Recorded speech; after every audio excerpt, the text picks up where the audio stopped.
انہوں نے اپنی ساری پراپرٹی عریج کے نام کر دی۔ یہ تو کسی عریج کا وصیت نامہ ہے۔ ناظرین، ماں نہیں ساس ہوں میں کی نیکسٹ ایپیسوڈ میں دکھایا جائے گا کہ سلمان کو وصیت نامہ ملے گا وقار صاحب کا لکھا ہوا، جسے کہ سلمان اپنا فادر سمجھتا ہے، اور وہ سوچے گا کہ یہ تو وصیت نامہ کسی عریج کے نام ہے، آخر یہ عریج کون ہو سکتی ہے؟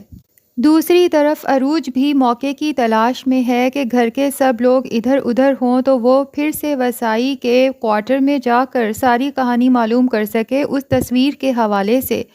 تو وہ وسائی کے کوارٹر میں جاتی ہے اور وسائی اسے سب کچھ بتا دیتی ہے کہ بڑے صاحب بہت خوش تھے کیونکہ ان کے ہاں شادی کے بہت سال بعد اولاد ہوئی تھی۔ اسی خوشی میں انہوں نے اپنی تمام پراپرٹی عریج کے نام کر دی تھی۔ لیکن پھر کار حادثے میں بڑے صاحب کا انتقال ہو گیا اور بڑی بی بی صاحبہ کے سر پہ ایسی چوٹ لگی کہ وہ اپنی یادداشت کھو بیٹھیں۔ تو عروج پوچھے گی کہ اس بچی عریج کا کیا ہوا، جس پر وسائی روتے ہوئے بتائے گی کہ وہ بچی تو پھر کبھی نہیں ملی۔ عروج یہ سن کر پریشان ہو جائے گی، لیکن جب وہ دوبارہ اس موضوع پر سوچے گی تو اسے خیال آئے گا کہ 25 سال پہلے ہی یہ کار حادثہ ہوا اور 25 سال پہلے ہی میں اپنے ماں باپ کو ملی، اور اتفاق کی بات یہ ہے کہ میرے ماں باپ کے پاس جو میرا اس وقت کا سامان ہے اس کے بریسلیٹ پہ عریج لکھا ہے، اور تصویر میں موجود بچی کے بریسلیٹ پہ بھی عریج لکھا ہے، اور پھر یہ کہ جس مقام پہ وہ حادثہ ہوا تھا میں اسی مقام سے اپنے ماں باپ کو ملی تھی۔ تو وہ کڑیوں سے کڑیاں ملائے گی اور وہ حیران رہ جائے گی کہ کیا وہ مہرین کی سگی اولاد ہے،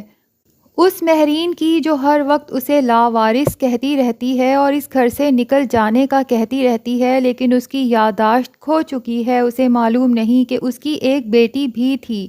اب جب عروج یہ سب معاملات شائستہ کے ساتھ ڈسکس کرے گی تو شائستہ تو گھبرا جائے گی، کیونکہ شائستہ نے ہی تو اس عریج کو وہاں پہ چھوڑا تھا، اور پھر شائستہ نے اتنی بڑی قربانی دی، ساری زندگی کے لیے اپنے بیٹے کو اپنا نہیں کہہ سکی،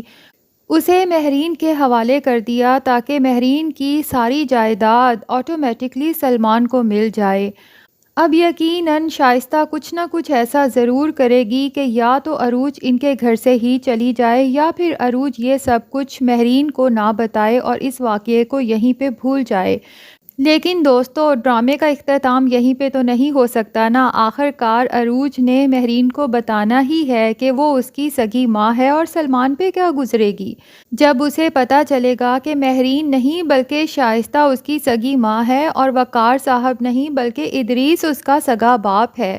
تو ڈرامہ کافی انٹرسٹنگ ہونے والا ہے، اور آپ سب سے ریکویسٹ ہے کہ پلیز اس channel Urdu T V dramas کو جلدی سے سبسکرائب کر لیں تاکہ تمام فیمس ڈراماز کے اپڈیٹس آپ تک پہنچتے رہیں۔